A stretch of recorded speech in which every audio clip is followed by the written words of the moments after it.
This is one of Hoffmann's best constructed stories. It is also one of the few works in which suspense is so intense and into which it is directly and quickly introduced. The opening scenes are masterful, and from the first knock on the door at midnight until the resolution of the crimes, Hoffmann manages to resist the dreamlike atmosphere so typical of him and to proceed with sharp and deft strokes.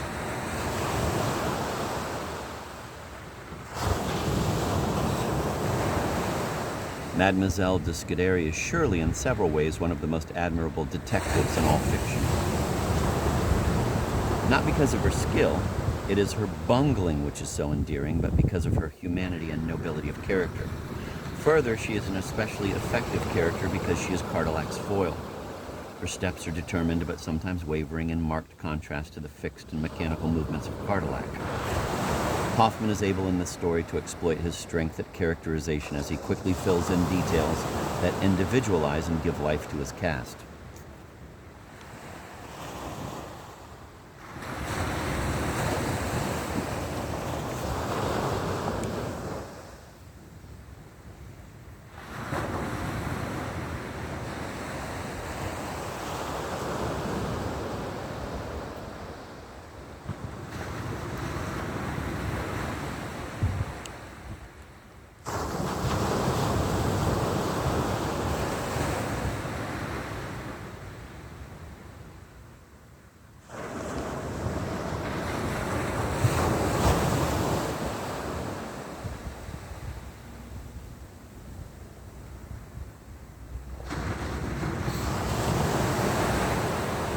Perhaps because this story is less dreamlike than many of the others, we may find the love affair between Madelon and Olivier less acceptable in its details than we would were it transferred to a fantastic setting. Hoffmann's depiction of love tends to be so highly romantic and stylized that one wonders whether the pearly tears staining a white bosom are intended ironically. As Nathaniel's professions of love to the automaton Olympia in, quote, The Sandman, end quote, may be. But one rejects that idea in this story and concludes that it was impossible for the romantic Hoffmann to see this aspect of life any more realistically than he could see other aspects.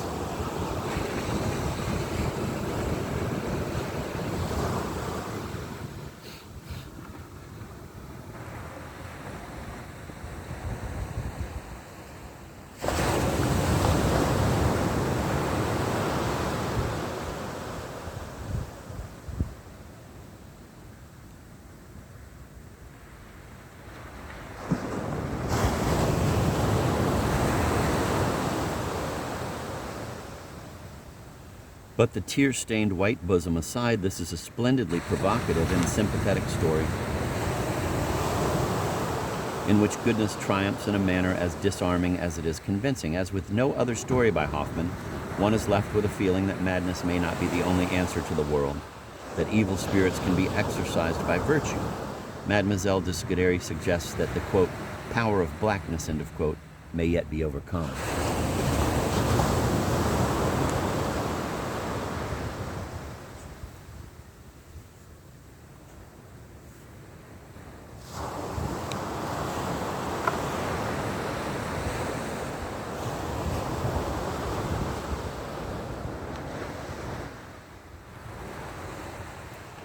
Die Doppeltgänger, The Doubles, is one of Hoffmann's final stories and was not published until the year of his death. Here again there are puppets, but interestingly and crucially they are not metaphors but exist within the reality of the story. Hoffmann not only conceives of his leading characters as puppets, but sees himself as their master, as perhaps the dark fate to which he so often alludes. Thus, not only does George Haberland, a puppeteer, inject himself onto the stage where he appears as a monstrous, grotesque, and disembodied head, but the puppets actually discuss him. Hoffmann, in the person of Haberland, is able to inject himself into the story by making his characters motionless, by freezing them in the scene in the 7th chapter when the doubles confront each other.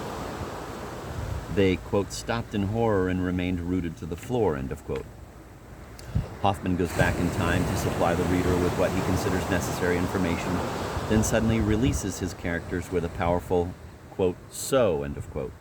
The action then continues.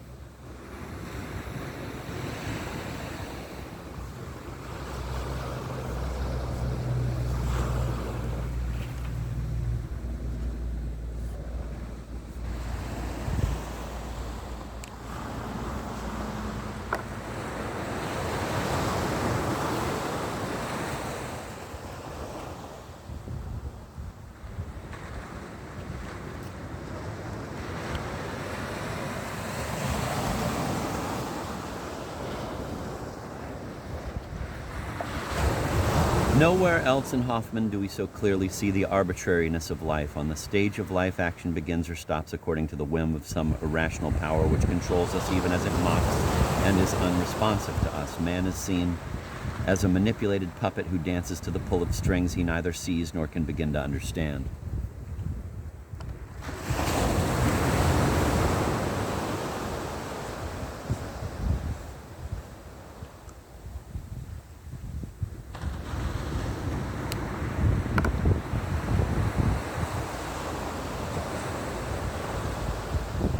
This is not a supernatural story. Untypically,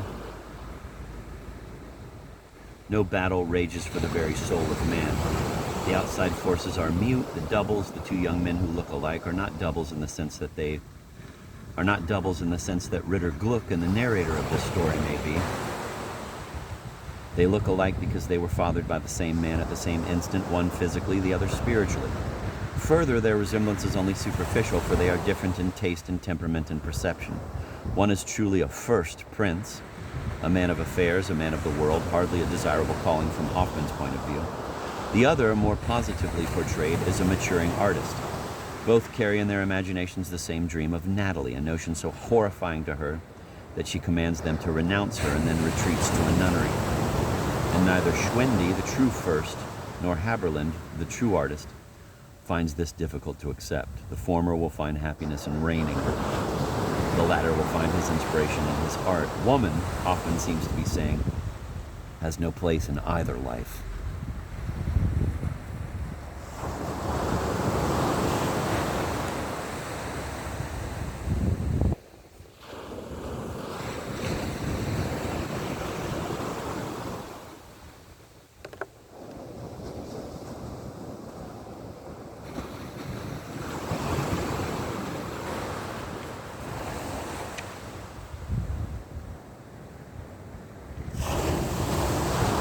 If the supernatural is absent from this story, the occult is not, for Hoffmann, as suggested by Rat Crespel and Mademoiselle de Scuderi, believed in prenatal influence, even to the extent that it would produce a child physically identical to one produced by means more traditional than spiritual love.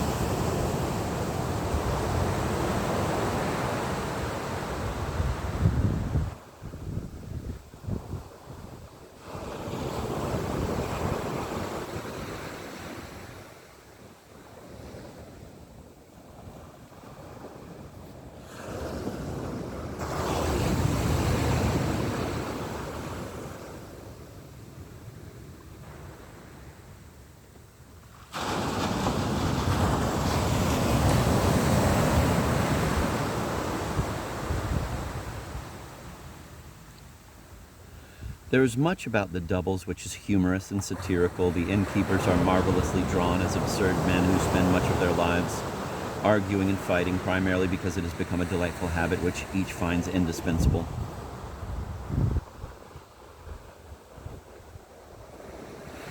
The world they inhabit is no less entertaining and comprehensible. They and their world serve as effective relief until the problem of the doubles is solved. Typically in Hoffmann, it is the human quality of these men and their existence which give to the Raven and all it represents a very special veneer of the mysterious and of potential horror.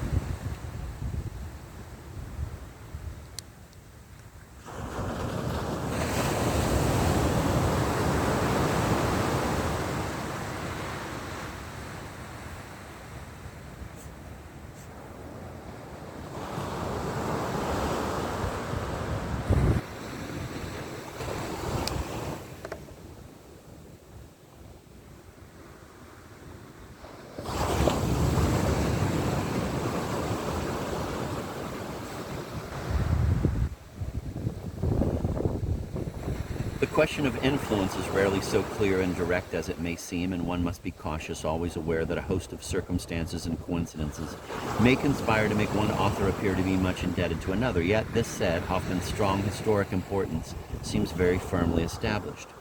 The artist in conflict with society, alienated man, the detective novel, the theme of split personality, the full exploitation of the subconscious and its striking manifestations, the particular use of the fantastic and the grotesque, the use of automatons and puppets, a peculiar vision of a deterministic world, the detachment of the author, these are only some of the elements that can, at least partially, be traced back to Hoffmann.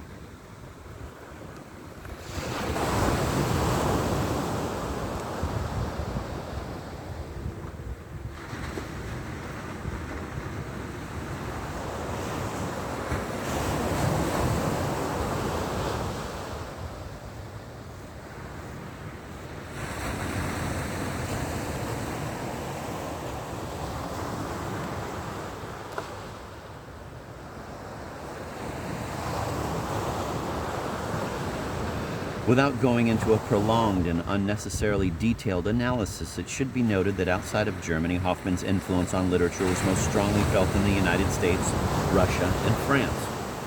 Irving, Hawthorne, and Poe were among those in America who were acquainted with his works. Irving had spent some time in Germany and knew the language. Hawthorne and Poe could, if necessary, have read Hoffmann in English, for translations of his stories were serialized in Blackwood's magazine as early as 1824. In Irving, the influence seems essentially general, though specific legends used by Hoffmann can be identified. Hawthorne's use of the ancestral curse stems from Hoffmann's Das Majorat, the legacy. Poe, in whom the Hoffmann influence seems pronounced, wrote a very good story, quote, William Wilson, end of quote, which seems singularly indebted to Hoffmann's use of the double. To illustrate the extent and depth of Hoffmann's influence in America, one should read Longfellow's prose romance Hyperion, in which full passages of fantastic description were borrowed from Hoffmann.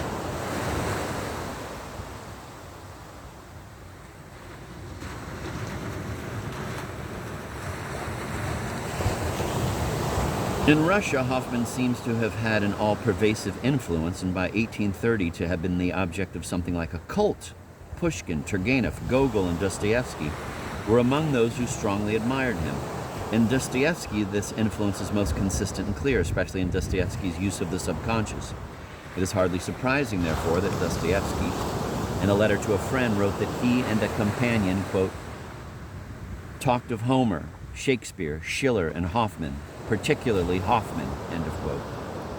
Dostoevsky considered Kader-Murr Hoffmann's greatest work. He said of Hoffmann that he is, quote, immeasurably greater than Poe, end of quote. That, quote, there is an ideal in Hoffmann, there is purity, there is a genuine beauty, end of quote.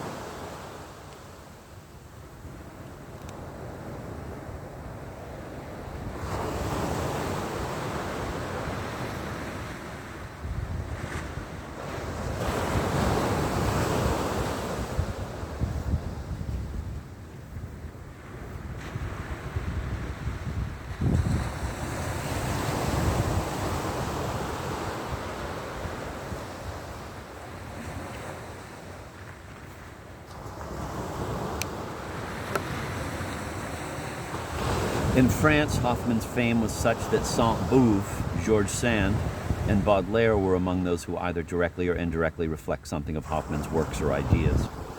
There's more than a trace of Hoffmann in Hugo. Also, Dumas adapted one of his tales. Then there were the mystical novels and Contes philosophiques of Balzac, and so on. Interestingly, Hoffmann's influence in France seems to have diminished after 1855, at which time Baudelaire's translation of Poe appeared. Hoffmann appears to have had less luck across the Channel, where Scott's essay on the supernatural and fictitious compositions, and particularly on the works of E.T.A. Hoffmann, may have further poisoned a climate already somewhat hostile by creating the impression that Hoffmann was a superficial teller of gruesome tales. And despite the fact that Carlyle saw fit to translate Hoffmann's Der Golden Topf, a superb story, his introduction to it is rather condescending and less than enthusiastic, but Teutonic Romanticism left its mark on the Brontes, for example, and in Scotland on Robert Louis Stevenson, whose Dr. Jekyll and Mr. Hyde and Markheim are very Hoffmannesque.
In Germany, for many years following Hoffmann's death, the critical estimate of his work was hardly more positive than it was on the other side of the Channel.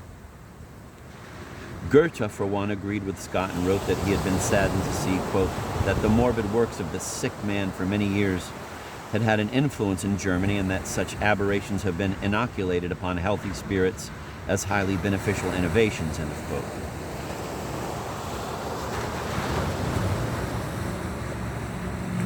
But the advantage of distance allows one to understand this. The pendulum of taste, always in movement, had already swung away from Romanticism before Hoffmann's death.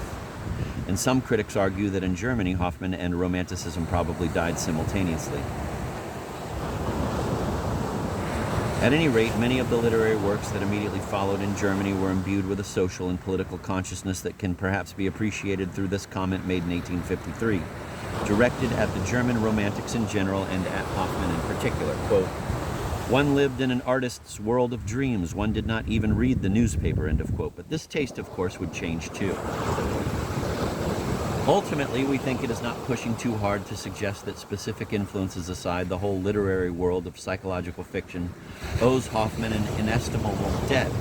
Hoffmann shifted the scene of man's incessant conflict with the external world to the mind, where the struggle for identity and survival takes place on a level and with a consistency and intensity absent from earlier literature, and where its significance is greatly increased.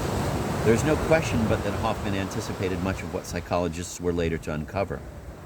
Hoffmann seems to have been aware of organic and functional psychoses long before modern science defined them, and 20th century literature exploited them. But of course his interest was primarily aesthetic and not scientific. Hoffmann had a divided allegiance. On the one hand, his pursuit of the irrational and the mysterious, his preference for the enigma rather than the solution, suggests that he was a true romantic. There is more than a hint that he was not unaffected by the Enlightenment, for the seemingly miraculous is sometimes explained.